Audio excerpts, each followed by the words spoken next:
Colligative properties जो हम लोग पढ़ रहे थे सॉल्यूशन का, उसमें बहुत सारा चीज़ पढ़ लिए, elevation in boiling point, depression in freezing point वगैरह वगैरह।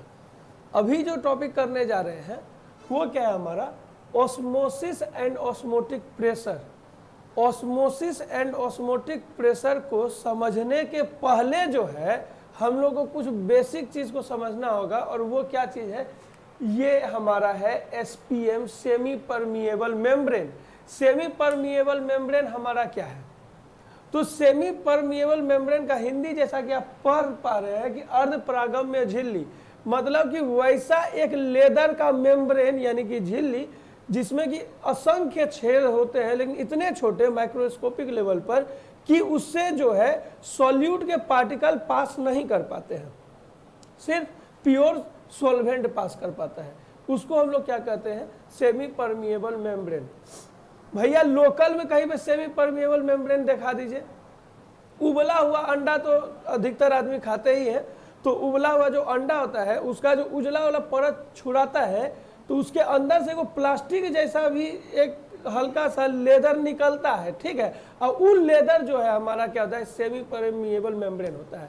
तो भैया कैसे, आप किसी छोटे से शीशी के ढक्कन उस मेम्ब्रेन को रख के ऊपर से मडी वाटर डालिएगा तो फिल्टर होकर के बड़ा प्योर वाटर आपको नीचे की ओर दिखेगा, ठीक है। दूसरा, किसी भी पेड़ का जो छाला होता है, अंदर का छाला, यदि क्या कहते हैं उसको, छिलका जो कहिए, उसको छील करके भी यूज कीजिएगा तो वो भी हमारा सेमी परमिएबल मेम्ब्रेन का काम करेगा। और ये हमारा ह्यूमन लेदर, ये भी क्या है, सेमी परमिएबल मेम्ब्रेन का काम करता है, ठीक है। तो सेमी परमिएबल मेम्ब्रेन यानी कि अर्धपरागम्य झिल्ली कैसा झिल्ली हो गया, वैसा झिल्ली जिससे हो करके सॉल्यूट का पार्टिकल पास नहीं कर पाता है, केवल और केवल प्योर सॉल्वेंट पास करता है, उसको हम लोग क्या कहते हैं, सेमी परमिएबल मेम्ब्रेन, ठीक है। अब एक चीज और रियल लाइफ से थोड़ा सा जोड़िए, हम यहाँ पे अकेले खड़े हैं और उधर कहीं दूरी पे ढेर सारा भीड़ है हजारों की संख्या में, तो लोग किधर रस करेगा, भीड़ की ओर रस करेगा, दौड़ के जाएगा देखने के लिए कि क्या हुआ क्या हुआ। और यदि यहाँ पे हम धोप करके रखें तो शायद वो नहीं जाएगा, यानी कि वो भीड़ में जितना अट्रैक्शन है उससे ज्यादा का फोर्स हमको लगाना पड़ेगा आपको रोकने के लिए, ठीक है। ये कहानी का जो पार्ट है ये ध्यान में रखना है। मतलब क्या हो गया कि जब भी कहीं पे रसी एरिया होता है, रसी एरिया मतलब कि जैसे कि मान लो उधर कोई मंत्री आ गए या कोई नेता आ गए, कोई अभिनेता आ गए, कुछ भी उधर आ गए, बड़ा पॉपुलर हस्ती, तो क्या होगा, या कुछ दुर्घटना घट गया तो क्या होगा, आप क्लास छोड़ के रस करके उधर जाते हो, ठीक है, और चले ही जाते हो, पूरा खाली हो जाता है क्लास। अब हमको उसको रोकना है, कैसे वो रुकेगा, तो हमको उस अट्रैक्शन से ज्यादा फोर्स अप्लाई करना है, रुको नहीं तो मार के देंगे, तोड़िए धर के, समझा कि नहीं, बेहुदा कहेगा, मार के देंगे, एकदम घोलटाइए पोलटा देंगे, तब समझ में आएगा तुमको, तब जाकर के जो है आप लोग क्लास में रुकिएगा, ठीक है। तो वो जो हम एक्स्ट्रा प्रेशर लगाए वो था ऑस्मोटिक प्रेशर, ठीक है, और आप जो भीड़ के तरफ चले गए वो था ऑस्मोसिस, ठीक। अब यहां पर देखिए, पहले इसको समझिए फिर इसको भी समझ जाइएगा, ठीक है। यहां पर क्या किए, एक जगह हम लिए हैं प्योर सॉल्वेंट, यहां देखिए, और दूसरे में क्या लिए हैं, सॉल्यूशन लिए हैं। तो सॉल्यूशन जो लिए हैं, सॉल्वेंट तो प्योर है, उसमें कुछ नहीं मिला हुआ है, लेकिन इसमें क्या है, पार्टिकल मिला हुआ है सॉल्यूट का। अभी क्या बोले कि यहां से आदमी भीड़ में जाएगा, काहे कि वहां कुछ आया है, कुछ आया है का मतलब सॉल्यूट आया है, तो इसमें जो सॉल्यूट मिला हुआ है, ये जो क्लास का बच्चा सॉल्वेंट है, ये क्या करेगा, रस करेगा, किधर, इधर, किस रास्ता से, ई दरवाजा से। ये दरवाजा क्या है, सेमी परमिएबल मेम्ब्रेन यानी कि अर्धपरागम्य झिल्ली। ये जो इसका फ्लो इधर से इधर होता है, इसी को हम लोग क्या कहते हैं, ऑस्मोसिस कहते हैं, यानी कि परासरण कहते हैं। यानी कि शुद्ध विलायक का अर्धपरागम्य झिल्ली से होकर विलयन की ओर गतिशीलता का या फिर गतिशील होने की क्रिया को क्या कहते हैं, परासरण। डन। यानी कि flow of solvent through semi permeable membrane toward the solution is known as osmosis, ठीक है। And the pressure required to stop this flow, यानी कि जो प्रेशर, जो एक्सटर्नल प्रेशर रिक्वायर्ड है इस फ्लो को रोकने के लिए, उसको हम लोग क्या कहते हैं, ऑस्मोटिक प्रेशर कहते हैं। ठीक है, यहां पर भी वही चीज है। ये देखिए, ये जो बाहर में एक बीकर में ये जो बाहर रखा हुआ ये क्या हमारा सॉल्वेंट है, यानी कि विलायक है। ये जो एक कप जैसा आपको बना हुआ दिख रहा है, यहाँ पे हमारा क्या है, सॉल्यूशन है। और इसके ऊपर जो प्रेशर लग रहा है रो GH का, ये पाई का मतलब यहाँ पर जो है ये प्रेशर को दिखा रहा है। ठीक है, तो ये पाई बराबर क्या है, रो GH है, पाई बराबर रो GH, जो कि उसका प्रेशर है। अब ये क्या होगा कि जो सॉल्यूशन है उसके तरफ हमारा सॉल्यूट जाना शुरू कर देगा, है कि नहीं, सॉरी सॉल्वेंट जाना शुरू कर देगा, सॉल्यूशन की तरफ सॉल्वेंट जाना शुरू कर देगा। कहाँ से होते हुए, ये जो सेमी परमिएबल मेम्ब्रेन हम लोग यहाँ पे लगाए हुए हैं उसके थ्रू। और फिर ये प्रोसेस हमारा क्या कहला जाएगा, ऑस्मोसिस। और जब इसको रोकना होगा, फिर जो ऊपर से हम प्रेशर लगाएंगे वो हमारा क्या कहलाएगा, ऑस्मोटिक प्रेशर कहलाएगा। डन। अब आगे का जो है उसमें है कि कैलकुलेशन करना है, तो चलिए जरा सा कैलकुलेशन कर लेते हैं। देखिए ये आया कहाँ से है, यहाँ पर एगो आइडियल गैस इक्वेशन आप पढ़े होंगे, PV बराबर nRT। ठीक है, PV बराबर nRT। यहाँ पे ऑस्मोटिक प्रेशर की बात हो रही है, तो उसको हम लोग जो है क्या चीज से दिखाते हैं, पाई से दिखाते हैं। क्या चीज से दिखाते हैं, पाई से दिखाते हैं। ठीक है, अब ये क्या हो गया, पाई भी इक्वल टू nRT। R क्या है, गैस कांस्टेंट है, और T क्या है हमारा, वो केल्विन में टेम्परेचर है। ठीक है, तो केल्विन में टेम्परेचर हो गया, R है गैस कांस्टेंट, N क्या है नंबर ऑफ मोल्स, V क्या है हमारा वॉल्यूम, पाई क्या है ऑस्मोटिक प्रेशर। अब ये जो N है ये किसके मोल की संख्या है, तो कंफर्म बात है कि यहाँ पर जितना हीरो हीरोइन, नेता मंत्री पदाधिकारी, दुर्घटना, सबका वो नंबर ऑफ मोल्स है, जो अभी आया था बाहर में और सब बचवा जो है क्लास छोड़ के भागे। आई पाई क्या है, ये डेंगौना है जिसके दम पे हम आपको यहाँ पर रोक करके रखे हुए। ठीक है, तो ये बात समझ में आ गया कि पाई क्या है, प्रेशर है, जिसको कि हम लोग कहते हैं ऑस्मोटिक प्रेशर। V क्या है, वॉल्यूम है, N क्या है, नंबर ऑफ मोल्स है, R क्या है, गैस नियतांक है, गैस कांस्टेंट है, T क्या है, केल्विन में टेम्परेचर है।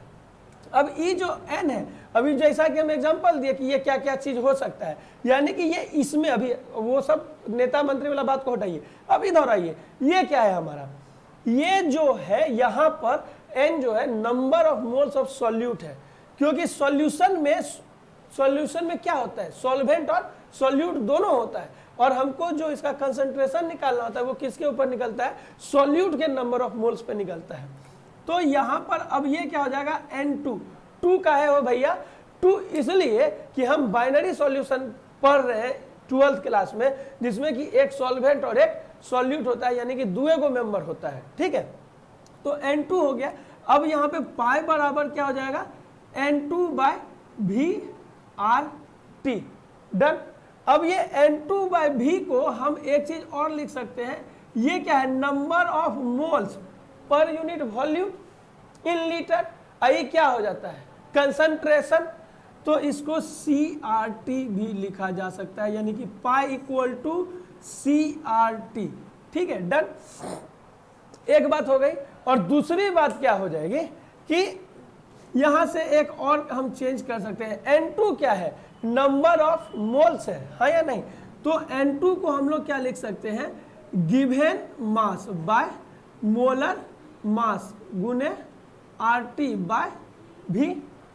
और हमको जैसा कि पढ़ रहे हैं शुरू से ही टॉपिक में, colligative property and determination of molar मास।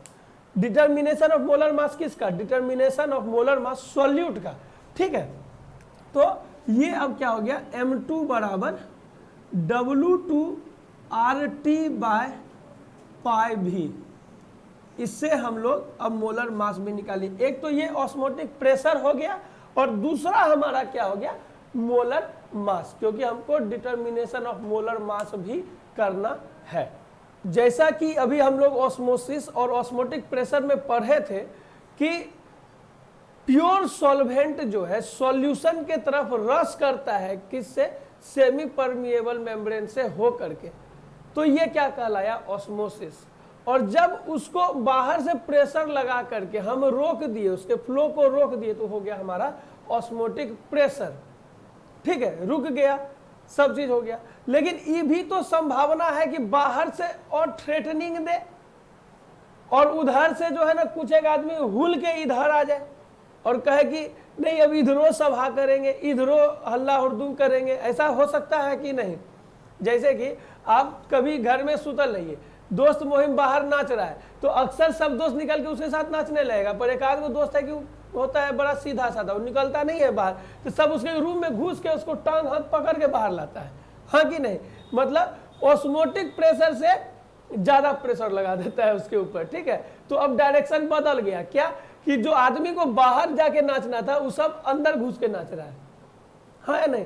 तो जब हम ऐसा करते हैं कि ऑस्मोटिक प्रेशर से ज्यादा प्रेशर अप्लाई कर देते हैं तो फ्लो ऑफ जो सॉल्वेंट है टुवर्ड द सॉल्यूशन, उसका डायरेक्शन बदल जाता है। डायरेक्शन बदल जाता है का मतलब क्या? ऑस्मोटिक प्रेशर वाले में हमारे साथ क्या था कंडीशन, जैसा एक बार के लिए रिवाइज कीजिएगा, ठीक है। इसमें क्या था कि हमारा इधर जो है सॉल्यूशन था, इधर सॉल्यूशन था और इधर जो है हमारा क्या चीज था, प्योर सॉल्वेंट था, प्योर सॉल्वेंट था, ठीक है। यहाँ पे एसपीएम रखा हुआ था, तो ये प्योर सॉल्वेंट से इधर की ओर फ्लो कर रहा था, सॉल्यूशन की ओर, हाँ या नहीं? अब इसको रोकने के लिए हम लोग क्या किए, एक्स्ट्रा प्रेशर यहाँ पर एक्सर्ट कर दिए, PATM प्लस पाई। ये जो पाई एक्सर्ट किए थे ये हमारा क्या चीज था, ऑस्मोटिक प्रेशर। अब यहाँ पे क्या करना है कि हम लोगों को इतना ज्यादा प्रेशर लगा देना है, यहाँ पर इतना ज्यादा प्रेशर लगा देना है कि ये खाली रुक नहीं जाए बल्कि अब इधर से फ्लो उधर होने लगे। तो वो हमारा क्या कहला जाएगा, रिवर्स ऑस्मोसिस, यानी कि प्रतिलोम परासरण। और इस टेक्नोलॉजी को आप लोग अच्छे से जानते होंगे, आपके घर में जो वाटर प्यूरिफायर मशीन लगा होगा उसके ऊपर RO प्लस UV लिखा होगा। UV तो खैर अल्ट्रावायलेट के लिए हो गया, RO जो वहां पे लिखा हुआ है वो RO इसी का है, प्रतिलोम परासरण रिवर्स ऑस्मोसिस का लिखा हुआ है। एक बात और यहाँ देखिए टॉपिक में भी है कि वाटर प्यूरिफिकेशन, वाटर प्यूरिफिकेशन के काम में ये आएगा और कैसे आएगा उसके लिए इस डायग्राम पे विचार कीजिए। ये हमारा सॉल्ट वाटर है, सॉल्ट वाटर मतलब कि पानी में नमक घोला हुआ है, और नमक घुला हुआ है पानी में मतलब क्या है, वो सॉल्यूशन है, वो हमारा क्या है, सॉल्यूशन है। इधर हमारा क्या है, इधर हमारा प्योर वाटर है। तो जनरली क्या होना चाहिए कि प्योर वाटर को सॉल्यूशन की तरफ जाना चाहिए ऑस्मोसिस प्रोसेस के थ्रू, ठीक है। लेकिन यहां पर जो पिस्टन है इसके थ्रू इतना प्रेशर इसके ऊपर हुमच दिया जाता है कि ये जो प्रेशर इधर कॉज किया, अब ये पानी इधर नहीं आकर के शुद्ध जल विलयन में नहीं मिल करके ये विलयन का जो पानी था, पार्टिकल को छोड़ के जो पानी था वो इस सेमी परमिएबल मेम्ब्रेन के थ्रू इधर फ्लो कर गया, इधर फ्लो कर गया, इधर प्योर वाटर की ओर, और फिर हमको जो है शुद्ध जल मिल गया, ठीक है। तो ये प्रोसेस हमारा क्या हो गया, रिवर्स ऑस्मोसिस। और इसके थ्रू हम लोग क्या कर सकते हैं, प्यूरिफिकेशन ऑफ वाटर, जो हम लोग यहाँ पर अभी समझे क्या किया इसके लिए। जिधर देखिए एक तरफ जो है वो हमारा इम्प्योर वाटर है, सॉल्टी वाटर है, एक तरफ हमारा प्योर वाटर है। अब ये पिस्टन के थ्रू इतना प्रेशर इस पे जनरेट किया गया कि ये इधर से जो इधर आना चाहिए ऑस्मोसिस के ड्यूरिंग, ऑस्मोसिस में क्या होता है कि प्योर जो सॉल्वेंट होता है वो सॉल्यूशन की ओर जाता है। ये प्रेशर क्या किया, पहले तो इसको रोका आने से, फिर इतना ज्यादा प्रेशर लगा दिया कि इतना ज्यादा प्रेशर लगा दिया कि उस प्रेशर के कारण जो है अब उल्टा डायरेक्शन में हमारा फ्लो होने लगा, ठीक है। और फिर हमको प्योर वाटर मिल गया। तो मतलब क्या हुआ कि जब ऑस्मोटिक प्रेशर से ज्यादा प्रेशर लगा करके ऑस्मोसिस के दिशा को, डायरेक्शन ऑफ ऑस्मोसिस चेंज कर दिया जाता है, तो उसको हम लोग क्या कहते हैं, रिवर्स ऑस्मोसिस कहते हैं। और इसका यूज कहां पे होता है, वाटर प्यूरिफिकेशन में होता है। डन। यदि आपके बगल में कोई अनजाने से छोटा सा बच्चा आ जाए और आप दो आदमी मिलके बात कर रहे हो और उसके बारे में आपको भी नहीं पता न अगला को पता है, तो आप उससे पूछिएगा कि फलाना कितना लंबा होते हो, अगला बोलेगा लगाई 5 फीट 4 इंची के होता है। नहीं होते, थोड़े न होते, 5 फीट 2 इंची या बहुत है। और तेसर का टबक के बोलेगा कि नहीं हमें जाने चाहिए 5 फीट 6 इंची के 6, ठीक है। अब 3 आदमी 3 प्रिडिक्ट किया बात को, 4 5 फीट 4 इंच, 2 5 फीट 2 इंची, 5 फीट 6 इंची, 3 को प्रिडिक्ट किया। और जब इंची टेप लेकर के नापे तो बेचारा 5 फीट 3 इंची का था, तो तीनों गड़बड़ हो गया, न 2 न 4 न 6 रहा। तो जो वो एक्चुअली नाप करके जो लाए वो है एक्चुअल। अब बाकी जितना भी था वो सब क्या था, प्रिडिक्टेड था, यानी कि अनुमानित था, हाँ या नहीं, यानी ऑब्जर्व किया गया था कि ऐसा हमको लग रहा है कि ऐसा वो होगा। ठीक है, अब दोनों में अंतर है। ये तो था बच्चे की हाइट को लेकर के। अधिकतर जो केमिस्ट्री का हम लोग एक्सपेरिमेंट करते हैं और उसमें जो किसी मॉलिक्यूल का जो हम लोग मोलर मास निकालते हैं एक्सपेरिमेंट के थ्रू, ठीक है, और जो मोलर मास कैलकुलेशन के थ्रू आता है, उस दोनों में अंतर होता है। यानी कि जो अभी आप डेल्टा TF डेल्टा TB वगैरह करके निकाल रहे थे, उसमें जो आता है कैलकुलेशन करके और जो प्रैक्टिकल करने के बाद मोलर मास आता है, दोनों में थोड़ा सा का डिफरेंस हो जाता है। ये डिफरेंस क्यों होता है? क्योंकि डेसिमल का कुछ एक पॉइंट हम लोग अवॉइड करते हैं अपने कैलकुलेशन को सुगम यानी कि सिंपल करने के लिए। हम लोग डेसिमल के बाद 2 डिजिट लेते हैं, उन लोग लंबा डिजिट ले सकते हैं, क्योंकि जितना ज़्यादा दूर तक जाइएगा उतना परफेक्ट आपका जो है रीडिंग आएगा, उतना परफेक्ट आपका रिजल्ट आने जा रहा है। ठीक है, अब ये जो डिफरेंसेज होता है इसको समझाने के लिए 1980 ईस्वी में हमको जैसा कि लग रहा है, हाँ 1980 ईस्वी में वांट हॉफ, देखिए यहाँ पे नाम लिख दिए हैं वांट हॉफ, ये इंग्लिश में है, ये हिंदी में है। वांट हॉफ साहब ने 1980 ईस्वी में एक गुणांक से हम लोगों को इंट्रोड्यूस किया और वो गुणांक हमारा था आई। इस आई को हम लोग कहते हैं वांट हॉफ फैक्टर। फैक्टर इसलिए कहते हैं क्योंकि ये गुना करने के बाद आता है। फैक्टर मतलब गुणांक, यानी कि गुना करने के लिए है। यानी कि जब सामान्य, पहले यहां देखिए सामान्य मोलर द्रव्यमान बटे और सामान्य मोलर द्रव्यमान क्या दे रहा है, आई, तो भाग दे करके आया। लेकिन इसको यदि दूसरे दिशा से समझिए तो ये नहीं हो सकता है कि आई गुना और सामान्य मोलर द्रव्यमान बराबर सामान्य मोलर द्रव्यमान। तो ये उसका क्या हो गया, एक फैक्टर, एक गुणांक हो गया, है या नहीं। तो ये जो आई है ये कौन इंट्रोड्यूस किए, वांट हॉफ साहब किए 1980 ईस्वी में। कब किए, 1980 ईस्वी में किए। और क्यों किए, क्योंकि जो ऑब्जर्व्ड वैल्यू आता था मोलर मास का और जो कैलकुलेटेड होता था उस दोनों में डिफरेंस होता था। इस चीज को क्लेरिफाई करने के लिए कि ये इस कारण से और इतना होता है, उन्होंने एक फैक्टर को इंट्रोड्यूस किया था। ठीक है, अब वांट ऑफ फैक्टर जो हम लोग आई निकालते हैं वो क्या होता है, normal molar mass by abnormal molar mass. Normal मतलब जैसा कि सामान्य रूप से होना चाहिए, और जो कि असामान्य यानी कि आपको गलत ढंग का डाटा मिल गया, असामान्य मोलर द्रव्यमान। ठीक है, अगला है ऑब्जर्व्ड। ऑब्जर्व्ड मतलब प्रेक्षित। प्रेक्षित मतलब अभी तुरंत बताए कितना होता है, 5 फीट 4 इंची होता है, 5 फीट 2 इंची होता है। ये हो गया ऑब्जर्व कि हम लोग परिकलित किए। ठीक है, प्रेक्षित किए। अब ये है परिकलित। परिकलित मतलब जोड़ घटाव गुना भाग करके। ई कैसा वाला है, जो इंची टेप से नापे, है या नहीं, इंची टेप से जो नापे हो गया परिकलित, यानी कि कैलकुलेटेड। कैलकुलेटेड यानी कि कैलकुलेशन करके जो आ रहा है। प्रेक्षित मतलब जो कि हम लोग एक अनुमान लगाए कि इतना हो जाएगा। ठीक है, उसी तरह से total number of moles of particles after association और डिसोसिएशन, यानी कि एसोसिएशन मतलब संयोजन और डिसोसिएशन मतलब वियोजन, मतलब कि रिएक्शन के बाद, टूटने के बाद जो नंबर ऑफ मोल्स है किसी भी कण का, वो और टूटने के पहले जो नंबर ऑफ मोल्स था किसका, उसी पार्टिकल का, दोनों का रेशियो जो है हमारा क्या देता है, वो वांट ऑफ फैक्टर आई देता है। अब अगला कार्यक्रम क्या है कि हम लोग को ये समझना है कि ये वांट ऑफ फैक्टर का यूज हम जो है कॉलिगेटिव प्रॉपर्टी में कैसे करेंगे, और इसके थ्रू जो है कॉलिगेटिव प्रॉपर्टी के इक्वेशन पे क्या चेंजेस आने जा रहा है। जैसा कि हम लोग जान चुके हैं कि वांट ऑफ फैक्टर जो है ऑब्जर्व्ड और कैलकुलेटेड का रेशियो है या नहीं, एबनॉर्मल और नॉर्मल का रेशियो, यानी कि वो क्या है, एक तरह का वांट ऑफ फैक्टर जो है वो फैक्टर है इंट्रोड्यूस्ड बाय वांट ऑफ। कब, 1880 ईस्वी में।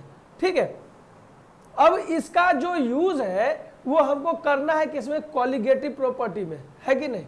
कॉलिगेटिव प्रॉपर्टी हम लोग क्या जान रहे हैं, elevation of boiling point, depression of freezing point, osmotic pressure और relative loading of vapour pressure, है या नहीं।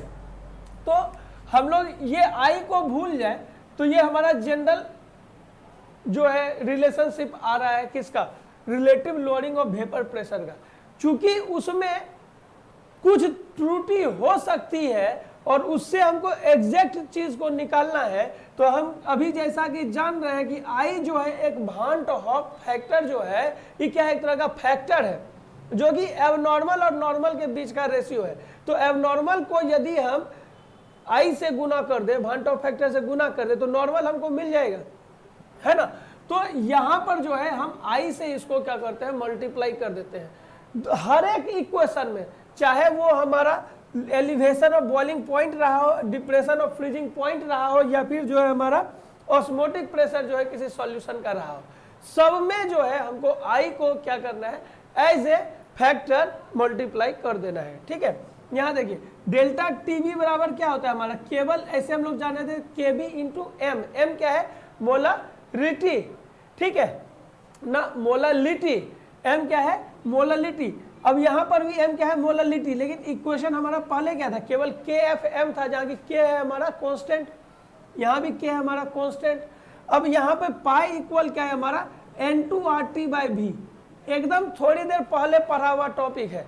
ठीक है, अब इसमें हम लोग क्या किए, केवल एक आई को इंट्रोड्यूस कर दिए।